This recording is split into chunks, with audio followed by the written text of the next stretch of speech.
Great. Good afternoon, everybody. A pleasure to be with you again this afternoon. We're going to talk today, as we described in our webinar earlier this week, about this process of converting existing grants to transitional housing. We'll talk a little bit about why we're encouraging folks to do this, and we'll also talk about what the process is and some of the challenges that you may experience in making this transition. Basically, we're going to, as I said, talk about the background leading up to this, talk about the impact of these HUD changes on our continuum of care and individual grants, talk about the process of converting grants through the eSNAPS application process.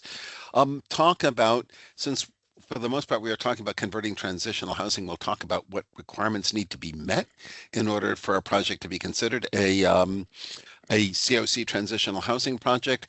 One of the things, although HUD tossed out a lot of the principles they would work with, they still seem to believe in trauma-informed communication and care. So we'll talk a little bit about how to communicate this information about changes to programs to participants in a way that is trauma-informed, because obviously the changes that we're talking about are going to be can be very frightening for a lot of the people that you are serving. So we want to be able to address that as well as we can.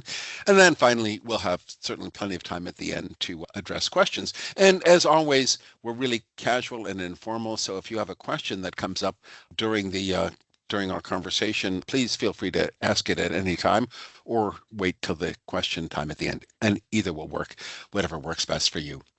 Next slide, please. So you know these things, obviously, although the continuum of care competition, as HUD said recently, had evolved into something that was not all that competitive, since overwhelmingly the funding was renewed.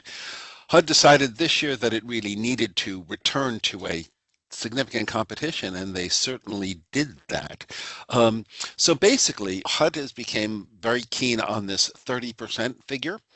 And HUD decided that and we've talked about this before, that the amount of permanent housing, and that includes permanent supportive housing, rapid rehousing, and joint transitional housing, rapid rehousing projects, may not exceed 30% of the annual renewal demand. We'll talk about what that specific figure is in just a minute. But basically, it significantly limits the amount of funding that we can spend on permanent housing. We've got a slide that'll show how significant our investment in permanent housing has been and how dramatic the change is that we need to make. HUD is really emphatic about this and very, very clear.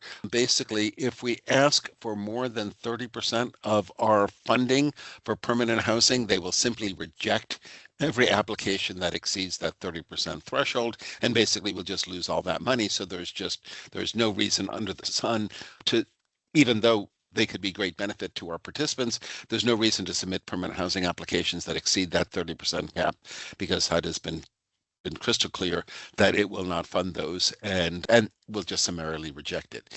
Since they came up with this 30% number once, I guess to save on ink or something, they decided to use 30% again, and they established Tier 1. Remember, Tier 1 is the level of funding that we're pretty much guaranteed will be renewed.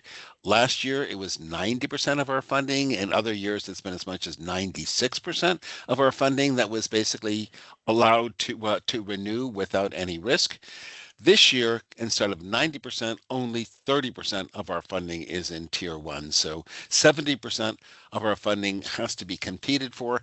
And it means that potentially, and we're not going to lose 70% of our funding, but potentially 70% of the funding is potentially at risk in this competition. Needless to say, we want to do a few things. We want to retain our resources. We do believe that some of what we're dealing with now is just a temporary bad phase that we're going through, and we want to keep the funding intact. We want to sort of kick the can down the road as long as we can, because we think things can only get better from where they are today. So the goal really that we have here is to keep as much funding as possible, retain as much funding to our existing organizations as can, because we know in addition to commitments to participants, you've got commitments to staff as well that you want to be able to maintain. And in addition to that, it is going to be a complex process. So we also want to make sure that we and the continuum of care are providing the support that you need to make it through and end up at the end of this with at least some funding to continue to address the needs of people experiencing homelessness. Next one, please. Okay, so this is what I talked about. So basically, the right-hand column shows in the light green, or the whatever that lighter green is the amount of permanent housing funding that we are allowed to have. On the left-hand side, it's the amount of permanent housing funding that we have. And as you can see, there is a tremendous amount of the current amount of funding for permanent housing. I think we do the next slide is 14 million 565. You can see it. Of that, permanent supportive housing is overwhelmingly the majority of it. There's just a small amount of joint transitional housing and rapid rehousing there. So the maximum, the ceiling that we have on permanent housing at that 30% cap is this just under $5 million level. And basically, it means that we have to take just under $10 million out of current permanent housing projects and reallocate that to eligible uses that are not permanent housing. A large challenge. Next slide, please. Okay, so the goal of transitioning permanent housing to transitional housing is, well, first of all, we just can't ask for any more permanent housing than the 30%, so we've got no choice there. We do want to reduce the risk of funding loss, both to the CoC and to our providers, the current grantees, as much as possible. We know you've made commitments as well, and we want to make sure that you have as great a chance as possible to maintain your funding. We also, obviously, the whole purpose of this thing is to end homelessness for people living homeless in the state of Rhode Island, and we want to, of course, despite these changes, do as much as we can to help those people end homelessness and be able to maintain independent living. And of course, we want to increase their self-sufficiency, both with independent living skills and economic self-sufficiency, so that they have got generating sufficient income to meet their housing and other costs. Next slide. So what we're going to do, since we have this extreme limitation, is going to basically that tier one, the funding that is guaranteed, we're going to use that for permanent supportive housing to guarantee that the most vulnerable people that are served by the CoC are going to continue to have access to PSH and are going to continue to have access to safe and service supported housing. The projects that are being prioritized are those with rental assistance and or leasing budget lines for both the tier one and the 30% PH funding gap. The staff of the continuum of care is meeting with the PSH recipients over this next period of time. Folks will be informed as to whether or not their PSH project can continue and renew, or whether it's going to be required to reallocate. That'll be an individualized discussion with everyone. But if you've not already had that conversation with the Rhode Island Continuum of Care staff, you will have it in the very, very near future, and folks will be advised and it's really, I'm sorry to say, it's going to be a very limited number of the existing PSH projects that are going to be able to renew in this competition. If you have a current permanent housing project that does not have rental assistance or leasing dollars, then you must apply to change that grant either to transitional or supportive services only. Basically, anyone who's got a joint PH-RRH project or a rapid rehousing project will have to convert those projects into a transitional housing project. The good news is, since they have the same time limitations, 2 years for the joint transitional housing, rapid rehousing component, and for transitional housing, so the fit is fairly good. Not that bit less of a challenge to convert those projects than the PSH projects, where the participants would have expected for basically permanent housing subsidy and support. For those, I don't know that we have there may be under YHDP, there may be some SSO projects as well, because YHDP has allowed it. HUD has not allowed supportive services only projects except for coordinated entry for some time in the competition. So I don't think, other than YHDP, we have any SSO projects, but those are, since that's not permanent housing, they can submit a renewal application. Again, anyone that might have transitional housing, anyone who's got other than permanent housing projects can submit renewal applications. Permanent housing projects other than those permanent supportive housing projects designated by the continuum of care, are going to have to submit new project applications for a new component, either supportive services only or transitional housing. If your permanent housing project is not being continued, you do not have an alternative. You've got to submit a new project application. Next one, please. So basically, the steps of this process are over these next few days, folks are going to be notified which of their existing PSH projects can renew in this competition and which ones cannot. Anyone that cannot is going to be reallocated. The current recipient of those permanent housing funds is always going to have the option to submit a new project application using those funds that are currently assigned to it on the grant inventory worksheet for a new transitional housing or SSO project in eSNAPS. And then basically, of course, we submit these things into HUD. Then HUD will, when they have reviewed all these, HUD says they'll do it by May 1st. Who knows? HUD will announce those awards. And then if you submit a transition application, we'll talk about this a little more, you will have the full grant term of that transition application, the full 12 months, to complete the transition from, say, permanent supportive housing to transitional housing, meaning you would get that opportunity if you had a lease for the participant that was going to run somewhat into the next program year. You could continue paying rent under that lease until such time as that lease expires, at which point you're going to transition that unit and those funds to transitional housing. But you can, in the initial period, continue to serve them either as permanent, continue to finalize the permanent supportive housing or the rapid rehousing. I think we're good. And then, of course, as I said, you've got the full year of the new grant to transition from, say, rapid rehousing to transitional housing. At the end of your next grant period, which should be sometime in 2027, what we're talking about, you would be fully operational as a transitional housing or an SSO project. Next slide, please. Okay.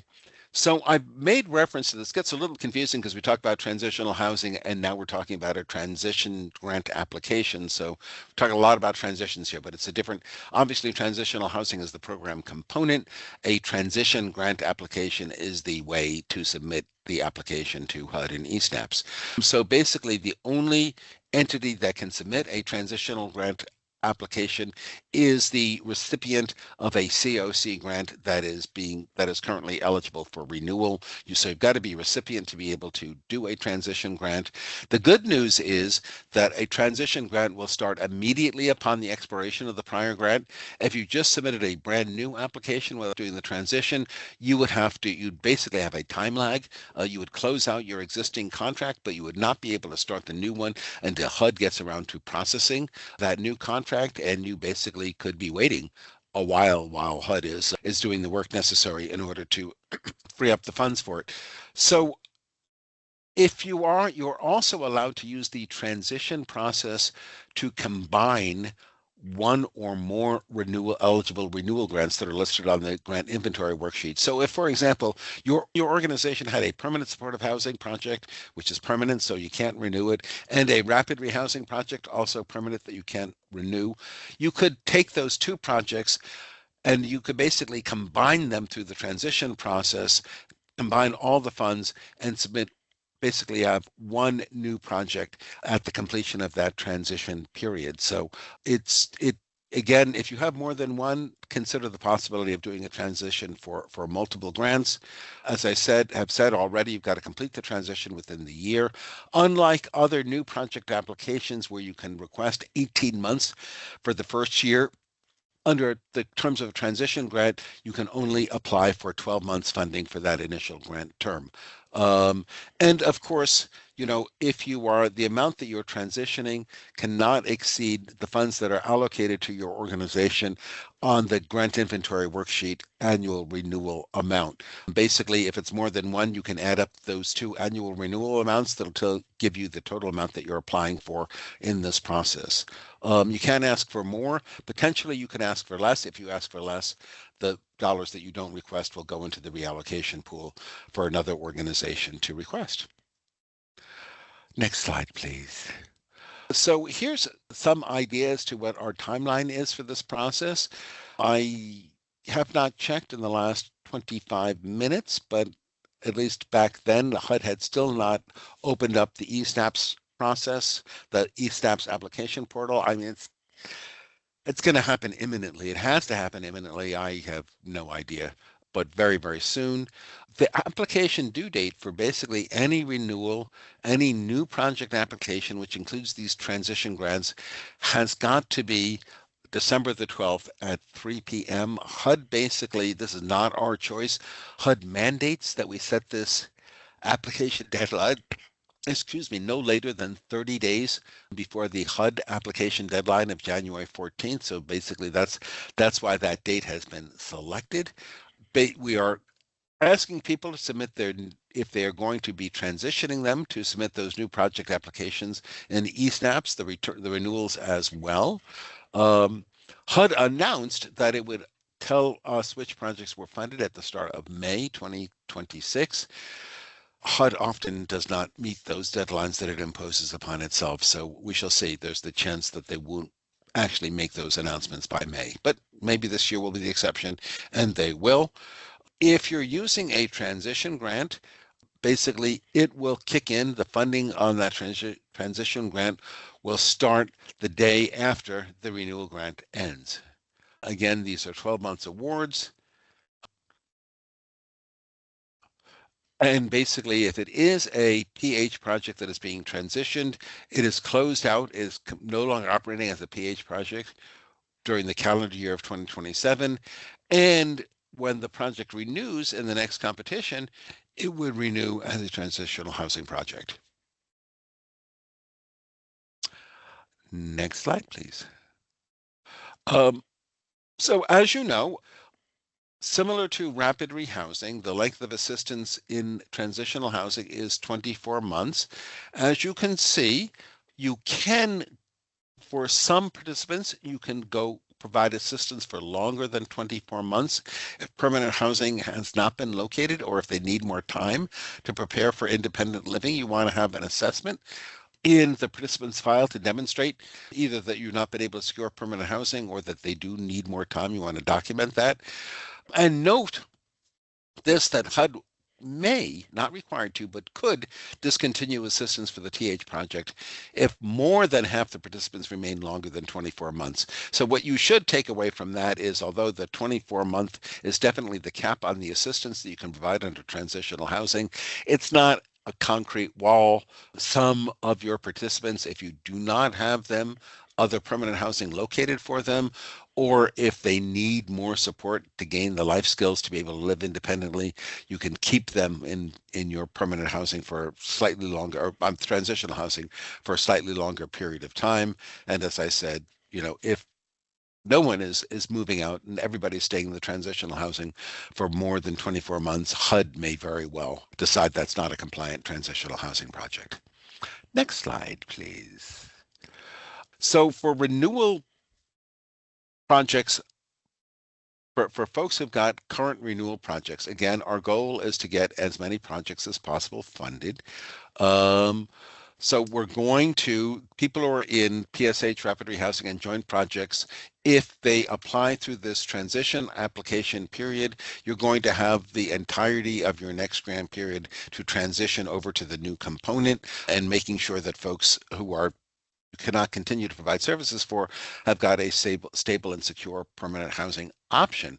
In addition to CoC, these folks would remain eligible for housing choice vouchers, for public housing, for supportive housing for elderly and disabled people, Section 202 or 811. They also, people in permanent supportive housing can definitely transfer to another permanent supportive housing. So if you got a permanent supportive housing project that is not able to renew in this competition, one possible outcome for your participants is for them to be able to transfer to another PSH program. If they're eligible for PSH, they are eligible to make that transfer.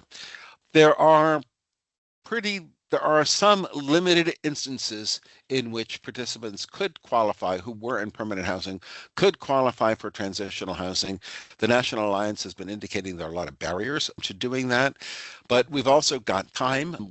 This is not something that needs to immediately happen, and you can work with that participant to try and come up with some other housing options for them. In the absolute worst case scenario, if we make an arrangements for folks to spend one night in shelter, they will be literally homeless, and then they definitely be eligible for category 1, 2, one or two things, and they could be served in transitional housing. Oh, next slide, please. So again, there are lots of challenges, obviously, especially if a participant and they're hearing that their permanent housing subsidy, might be at risk. That's obviously going to be very, very challenging for folks. There's going to be a fair amount of uncertainty because, again, for anybody whose grant expires before HUD makes the funding announcement, it's going to be a very difficult position to be in because we just do not have a guarantee that those projects are going to be funded, since many of them are going to be in Tier 2. Unlike permanent supportive housing, where people with disabilities could stay in housing forever as long as they needed it. If you convert to transitional housing, there's going to be this 24-month time limit, and there's certainly going to be the expectation that folks will leave the program fairly rapidly and leave it for permanent housing. Obviously, there's limited permanent housing, and there's even less affordable permanent housing, and there's even less subsidies available. So that's going to make it difficult to find resources where we need to for those people who can't continue in our permanent housing projects.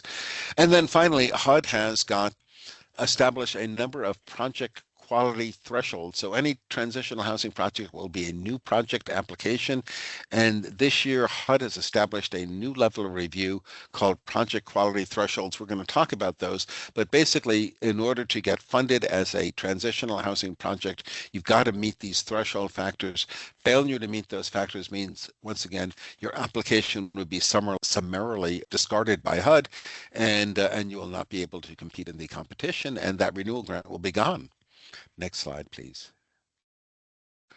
So with those things, there are bonus possibilities. The bonus has dramatically increased. I think I mentioned that earlier. It's now 20% of our available funding. That is significantly higher. It was 10% last year. So that is a significant increase. Just so you know, if you're submitting your application as a transition grant, that is a new project application. And that means that your budget is entirely new. You're not bound at all. I mean, if 75% of your funds were going to rental assistance in your prior grant, that doesn't mean you have to spend 75% of it on housing costs. You can add supportive services, basically, as long as you remain within the annual renewal amount for your grant, and ask for funding ask funding for services that are eligible, and your budget is overall reasonable, then you've got a successful transitional application.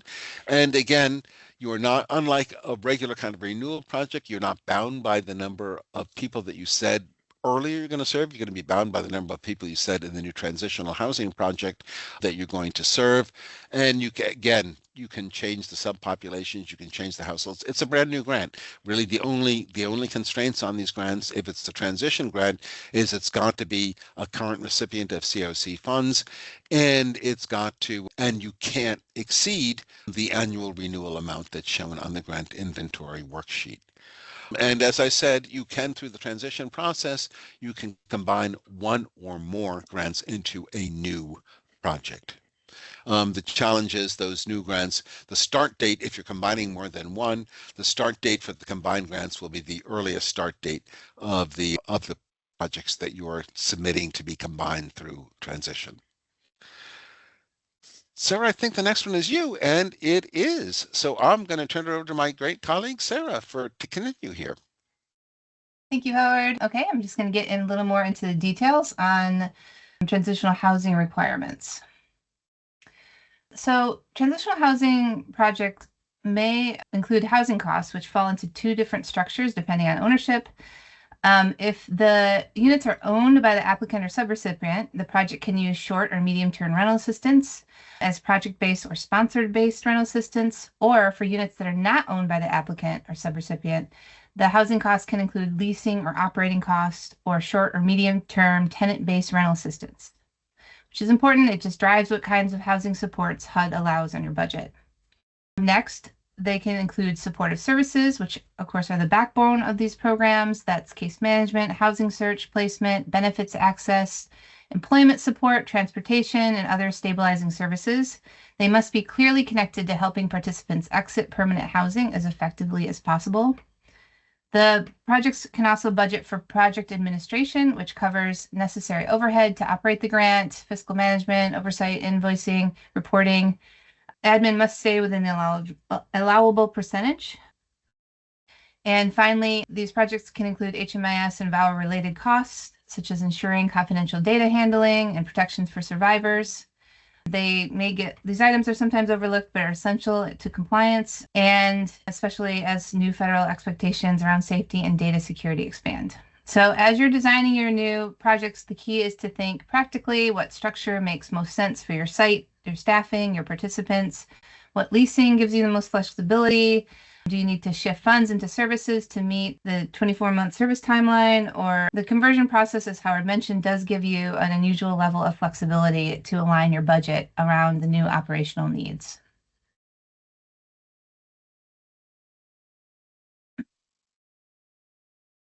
So one of the most important compliance areas for transitional housing projects are the lease or occupancy agreement. Every participant must have a lease, a sublease, or an occupancy agreement with an initial term of at least 1 month.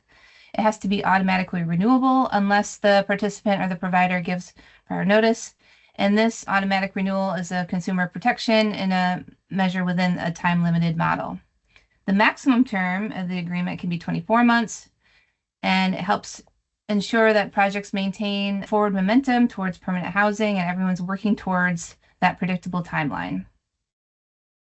In transitional housing, HUD is requiring that a service participation as a part of the program. This means that your programs need a clearly written service contract that outlines expectations, participation requirements, and supports that will be provided. While we have to have the contract, we can be sure to try to be as reasonable, trauma-informed as possible, and really tied towards helping the participants succeed. We want to make them consistent, very clearly written, and easy to explain to participants. And the staff should walk through that document with the participants at move-in and check-ins for understanding.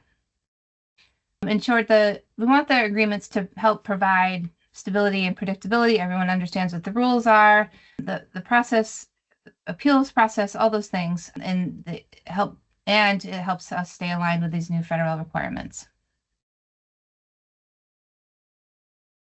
Sorry.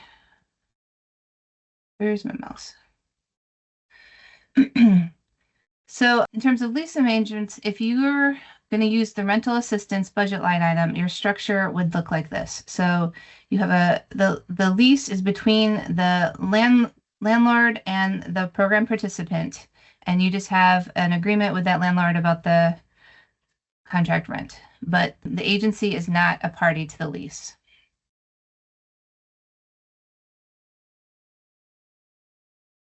However, leasing allows providers to lease units or buildings on behalf of the program. And in that situation, the agency is the tenant, and the rental assistance and the participant is the tenant the agency is the tenant, and this changes who has responsibility for the damages, utilities, and landlord relationships.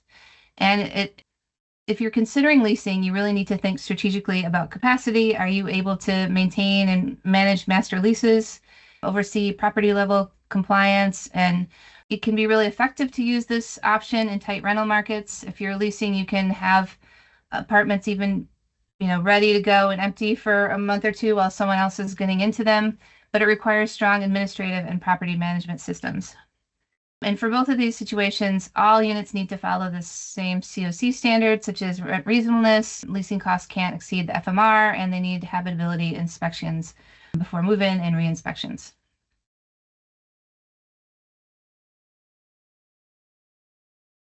So HUD does allow hotel and motel spaces as transitional housing, but only if they follow all standard tenancy requirements. So you need to have, again, a valid occupancy agreement. And even in a hotel setting, it has to be 1 month term at minimum, automatically renewable. The program cannot place people night to night without a proper agreement. They're not allowable under this CoC program. They're only allowable in CoCs that have a rural designation, which you all do not. Second, the program must use allowable method for paying for the hotel rooms. You can master lease a whole block of rooms or an entire property. And this allows a negotiated monthly rate and establishes tenancy rights for participants. HUD does not consider it reasonable to be renting night to night in a hotel. Rent reasonable still, as I mentioned, still applies, and the FMR for SRO units is the cap in a hotel room because that doesn't have both a private kitchen and a bathroom. So the hotel-based transitional housing can be a good option during transitions, especially when apartment units are not immediately available, but this also requires a very strong structure, clear agreements, and predictable case management to make sure that participants are still engaged and moving towards permanent housing. Now I want to go over the new quality thresholds that Howard mentioned. So as he said, you need to get 7 of these 10 points to get funded. However, HUD may at any point decide that you have to hit all 10 of the criteria before grant execution. So it's really important, we think, to focus on how to be able to get all of these points. So this first section, really the first, second, and third are pretty standard from what we're used to. It's making sure you have partners and services, and you've had prior experience in this program or other programs that successfully exited people to homelessness.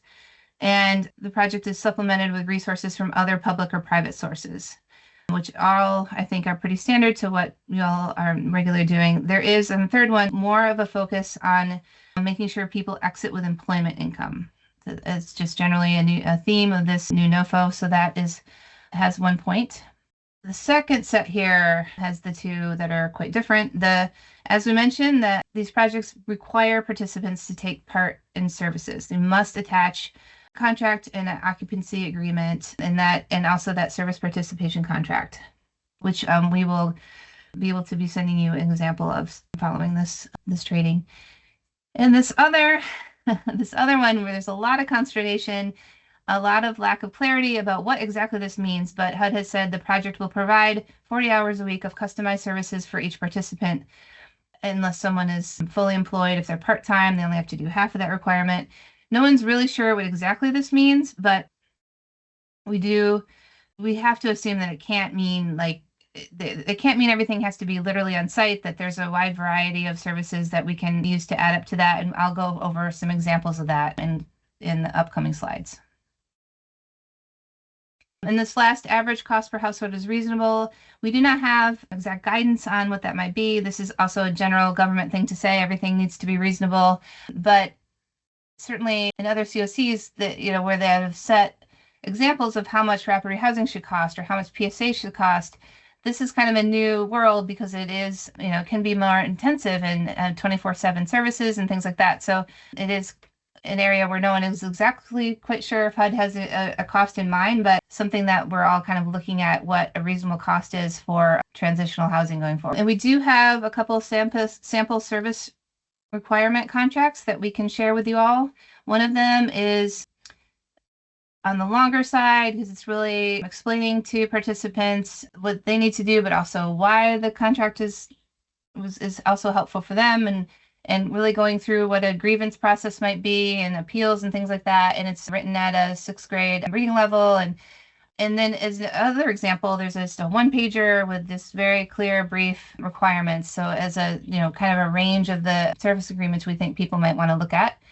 And we also have this sample 40-hour schedule that I will show you next.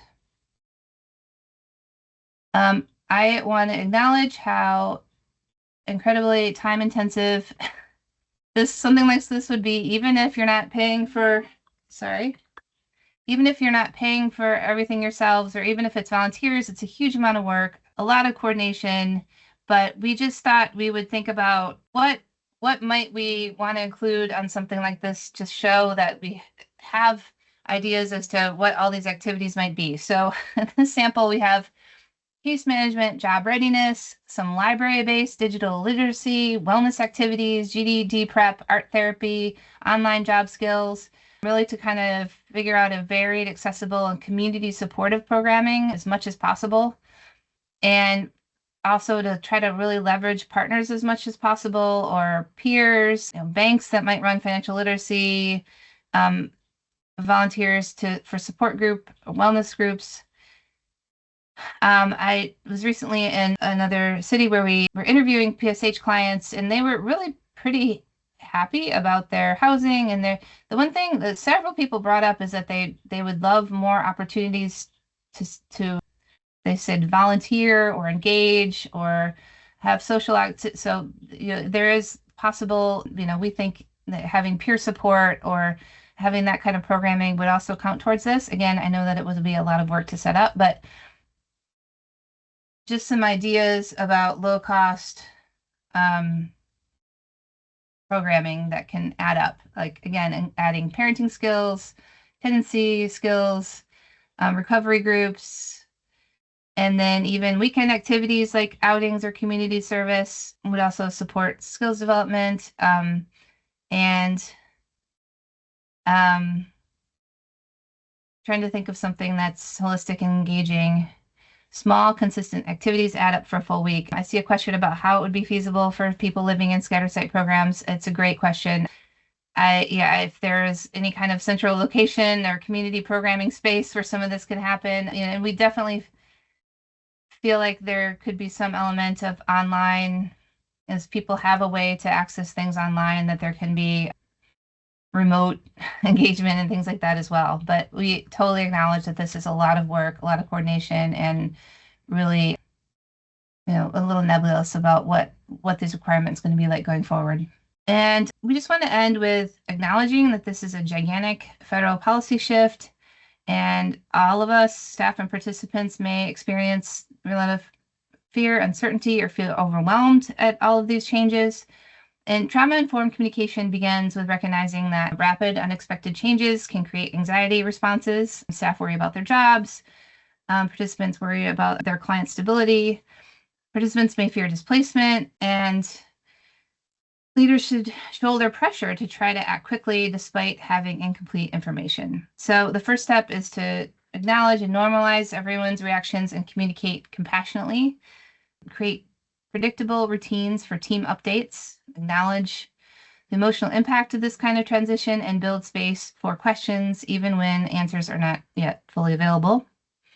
It doesn't, we don't have at all perfect, complete answers right now, but allowing some consistency and transparency in how we respond to the changes goes a long way.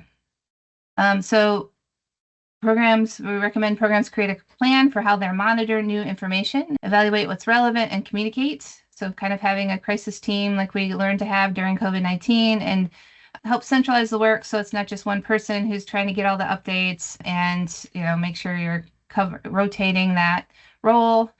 And so really not everyone has to be reviewing every single very long, intricate email about every new lawsuit. So really make sure that it's kind of centralized and shared responsibility. It also helps everyone stay grounded and prevent misinformation from spreading, and ensures that what we do communicate with our staff and clients is clear and accurate and consistent. Recommendation is that teams communicate promptly and face-to-face when possible. Messaging, again, is not going to be perfect, but just open and honest, avoiding speculation, optimistic assurances, and think clearly about who needs what information and when. Some staff may need more operational directions, while others may need reassurance and clear next steps. We wanted to provide some talking points to staff and clients, which we'll offer next. And anticipate that when all these changes create urgency, some of us are going to make rush decisions or overlook unintended consequences, and allow us all some mercy for that, and take time to consult with our partners, review the new guidance, and reflect before acting helps us protect our clients and our programs.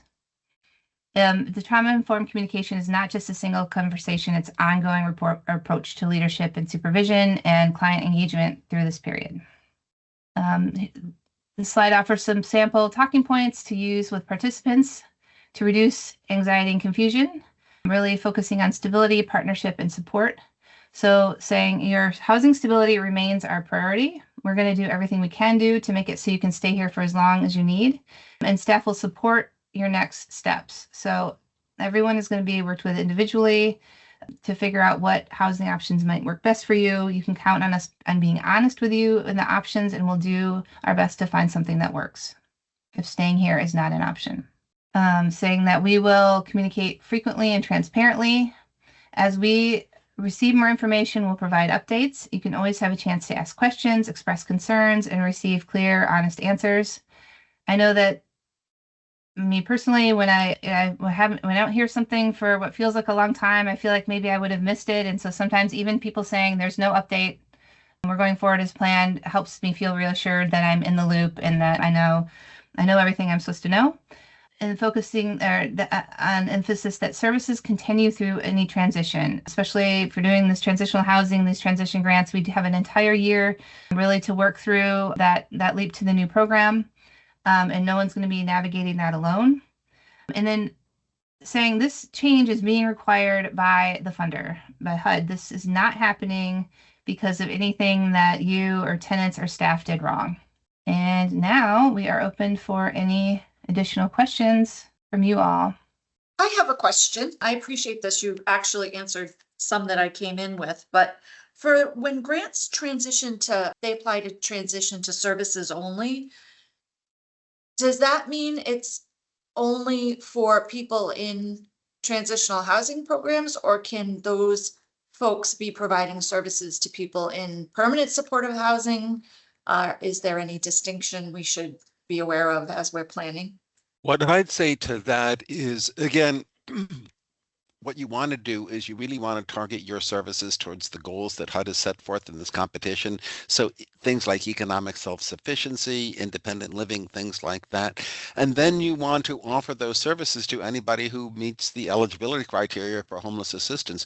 You want to try not to tie them specifically to a permanent housing project or tie them specifically to any kind of a housing project, because then HUD might not consider that as supportive services only, but they might consider it permanent or transitional.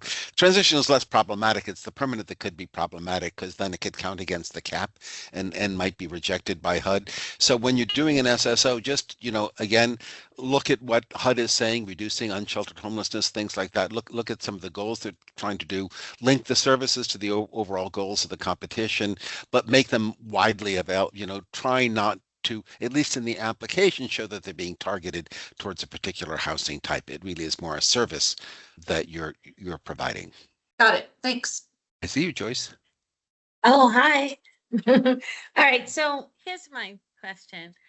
I got a little caught up in a little circle in my head. Are we waiting for the renewal applications to drop, but then just transitioning that? Because I also heard you say that it would be treated as a new grant. Because I do have the CoC registration application FY 2025, but that's just for new grants, right? The thing that you're seeing in eSNAPs is not for any project applications whatsoever. It's just for the continuum of care application, because in addition to your individual project applications, the Rhode Island continuum of care has got to submit this lengthy application for a HUD. What you're seeing is on eSNAPs is just that we had registered for the competition. None of the things are open, so we can't see what the CoC application is. We can't see what those project applications are yet. So okay, so you'll probably soon see that I did register and I set up a thing and I said, do not use on there. Yeah, that happens. That happens a lot. Okay, so we are waiting for the ones that say renewal, and from there we'll click the buttons that say it's transitional versus supportive services. So again, we don't know. So one of the things that we do know is the Rhode Island Continuum of Care staff are meeting with PSH recipients. They're going to have discussions. Okay. Based on those discussions, you're going to know whether, if you've got a PSH grant, whether or not you can renew that grant, whether you can renew it, but it's going to have to be reduced some in order to fit everybody within that 30% cap. If your grant, for whatever reason, is determined not to be one of those PSH grants that can be renewed, then you've got to submit a new project application. That new project application could be in the form of, as Sarah was describing, this transition application. It's a new project application, but it'll tie you into your existing grant and basically be coterminous with your existing grant. Okay, so we'll be able to connect it to the existing grant. Yep. That's going to pull some of that information and kind of like a Trish. No, we might I have to don't- redo it. Yeah, because it's a new project application. Okay. You know, HUD, eSNAPS treats renewals and news and new applications as entirely different categories. So I am not confident that you'll be able to pull information from your prior application. And on top of that, you might want to be careful about doing that anyway, because it'll read permanent housing, and you want to make sure it's reading transitional housing. Okay, we'll just be ready for anything, I guess. Yeah, whenever it comes. Thanks. Kirsten, I see you there. Hi, Howard. So we were talking yesterday about renewal applications and the ability to change the budget in a renewal. So, and is it true that like if you change more than 10%, then it triggers it not being a renewal? But the Oh, wait. Well, I'm just wondering if that's going to happen if we are reducing the amount of the renewal grant more than 10%. Yep. Thank you. Yes, exactly. If it's just a renewal grant, you are limited by that 10% budget line thing in order to make changes in the budget. However, if you indicate that the grant has been reduced through reallocation, that basically opens the door. And HUD is recognizing if the grant's being reduced, you may need to change the number of people that you're serving. You may be able to you may need to change various things in your project. So and the way, again, eSNAPS is not open. Last year, it was, remember, and that renewal without changes thing, that whole process there, and there's a screen that's called renewal without changes. Right at the top of that screen, there was a box that says, has this grant been reduced through reallocation? If that's where you want to say yes. And when you say yes in that box, it gives you a lot of freedom to make changes in the budget. And again, since it's being reduced, no, and my sense is the CoC probably wants you to maintain the same number of people being served, but you can change other elements of the budget to make sure that it fits within the new spending, the new funding amount. And if we change those elements of the budget, can they be changed more than 10%? Yeah. Because I mean, if you check that box saying that it's been reduced via reallocation, you've got a lot of flexibility in terms of how you spend the dollars that remain in the project. Okay, that's good to know. Great, thank you. And that will happen. I believe that there are grants, again, to meet this 30% gap, that there are some PSH grants that can be renewed, but have to be reduced in order to be renewed. Other questions? I have a question. Just clarification. I'm assuming based on last week's webinar and the one from the other day too, that we have a rapid rehousing grant and we are going to be required to transition that grant to transitional housing based on the 30% cap. Am I correct in assuming that we're going to have to do that? Yes. Okay? Yes. I like one-word answers. I mean, I could ramble more, but the essence of the answer is yes. Yes, please. Help us retain our funding, please. So now we have some office hours set for Friday morning. I think it's at 10 o'clock, right? Yes, 10 to 12. Oh, there it is. There's the slide. So folks can join us then. Basically, we're not really, if something which is highly possible, significant is dropped by HUD between now and Friday at 10 a.m. We'll talk briefly about whatever that new development is at the start of those office hours and then throw open the time. It really is your time to ask whatever questions you have. Can we please get slides from today? Yes, please put your email in the chat for me if you want the slides. We can pull an attendance report, but it's never complete. We always end up missing a few people's emails in that attendance report. So drop it in the chat and we'll get you the slides. And we are posting the recordings of these webinars on our YouTube channel also as we are able to process them and post them. So you can look there as well, but I will send everyone the slides and I'll send you the links to the recordings that we have been able to post on our YouTube channel so far. There's a question about office hours next week. Nothing scheduled at this point in time, but this is a moving target, as it were. So that's not to say that we may not schedule things as new things develop. But of course, we got the same problem is, HUD's got this deadline of next Friday as to when we've got to get applications in. So they're not giving us access and the clock keeps ticking.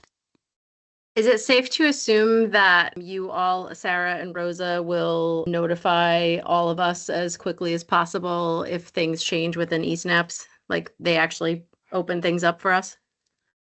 Yes, as soon as they post it, we will send a blast out to everyone.